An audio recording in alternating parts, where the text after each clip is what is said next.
Biggest bitch dealing with modern women is the insanely inflated, overinflated sense of self-worth most women are running around with. I heard a woman recently, some podcast or other, she was making the point that, hey, if you're the biggest stud alpha male in the room, you get the pick of the litter, right? You get to choose from the best women. Now, we know, and there's ample evidence in literature and studies, that marrying a woman because she's beautiful, she's got great tits, or she's a good lay, or whatever, that by itself is a very foolish set of criteria.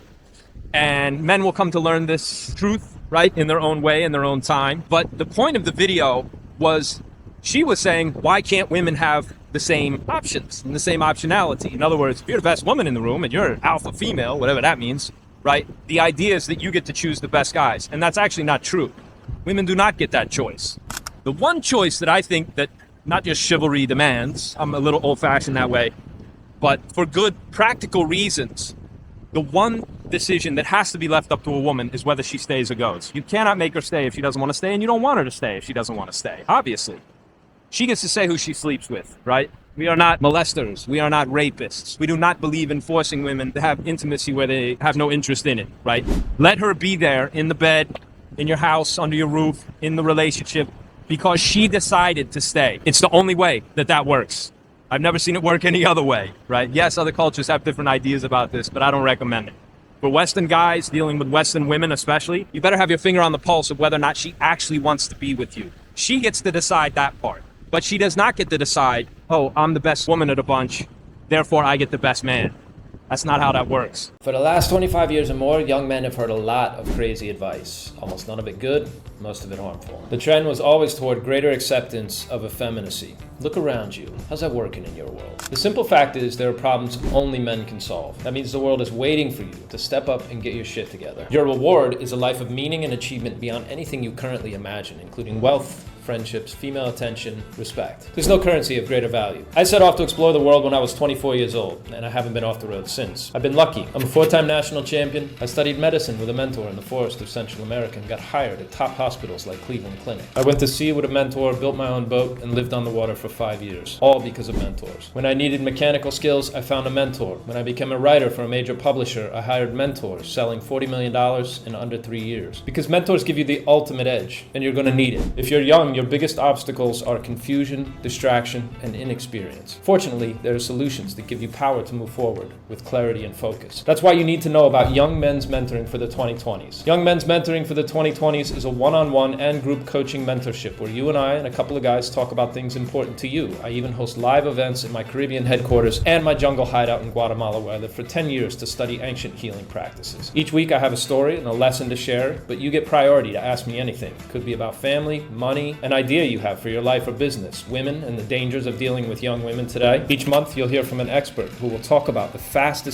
path to things like financial security, business development, so you can learn and earn from anywhere. This is the stage in your life where you choose whether you're going to be a man or continue on your path to slavery. If you're seeing this message, you can count yourself lucky, but only if you take action. You will not get a better opportunity in life than the one right in front of you right now today. Join Young Men's Mentoring for 1 month for just $49, and I'll see you on the inside. Women have an insanely over-elevated idea of their own value, right? The truth is women, and especially pussy, are a commodity. Not because men think they are, although that's part of it, but because women also treat it as if it's a commodity. You can find something truly unique and special. I'm a big fan of falling in love. I think you should go all in on love at least once in your life, even if it means you blow up your life. Especially if it means you blow up your life, because you'll get great wisdom from having that kind of experience with a woman. However, if that's something that happens to you more than once, it means you didn't learn. So you see guys getting married 2 and 3 and 4 times and getting taken to the cleaners every time. What the fuck is wrong with you that you would do that to yourself? What are you, stupid? The answer in my world is, yeah, you must be stupid to fall for that. There's no doubt about it. And so women do not get to choose the best men. And the whole girl power, you go girl nonsense that has taken root and that is still flourishing will be very hard to eradicate. But that doesn't mean you have to allow it into your life. It doesn't mean that you have to be with women who behave that way. I'll stand up because I'm just as good as a man, and all the rest of this nonsense that just makes that intractable, stubborn disagreeableness that women cultivated so carefully and so well over many, many centuries of their perceived unfairness that they've had to deal with. Remember, you are not to blame for anything she deems unfair. Modern era women have more advantages in the West than any women have ever had since the beginning of history that we know of. And the result is, effectively, complaining and problems, right? And no, not 100% of women, not 100% of the time, but the general prevailing zeitgeist and the ideas that men have to put up with, right? The kind of complaints and sort of nagging and bitching about equality and all the rest that we've had to deal with in the last 25 years. You do not let that into your life. Not if you want to have a successful life with women. Not if you want to have a successful career, dating women, enjoying yourself, learning what they have to teach you. The reason women are worth the trouble is because they have an enormous amount to teach you. I take it as self-evident truth that there are things that men know about women that they do not know about themselves.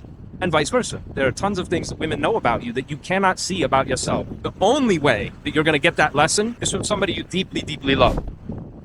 So by all means, fall in love, go all in, but don't be a fool.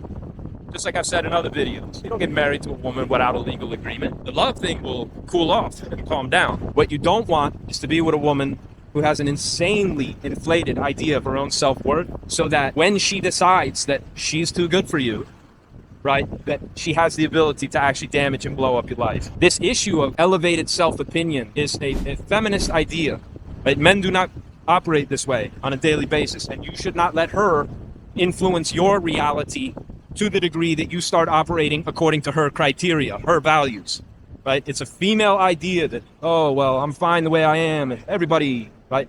You hear women online say stuff like, well, I don't have to do anything for him. I'm valuable by myself. Just the fact that I'm here is valuable enough. Out. Get out. Right? You don't let that into your life. Your woman says something like that, that should be the last words you hear from her. But it's very, very valuable to understand where they are coming from. And that's what we talk about in these videos. It's also what I discuss in my group coaching calls for young men's mentoring. You can find a link below to get more information on that. Essentially, this is a very low-key way for young men to get good, straight talk, good advice from older men, myself most of all. Tell you stories about my own life, and I'll make it relevant to what you're going through now. I know and I remember very clearly the kind of challenges and the things that I was up against. Some of those trends have continued. Some of those trends are coming to an end. But you need to understand where you are, both in history, the history of ideas, the history of the relationship between men and women, the kinds of things that are timeless advice, skills, competencies, that if you master these things, you almost can't not succeed as a man, right? The idea that there would be such a list is refreshing. That's really comforting. Like, if you know these things and you know how to execute at a high level in these areas of your life, you're going to be successful. You're going to have the kind of life that other men admire, that women adore, and that gives you a life worth living. That gives you something that's really, really worth pointing to as an example. I know this because I've done it, and I took good notes along the way. And so I'm sharing that now with young men. You can check that out. I even have a free book for you, 10 core competencies for young men in the 2020s. Check it out below this video. And you can find out about Young Men's group coaching at the link below as well. Thanks very much. Young Men's Mentoring. Don't leave home without it.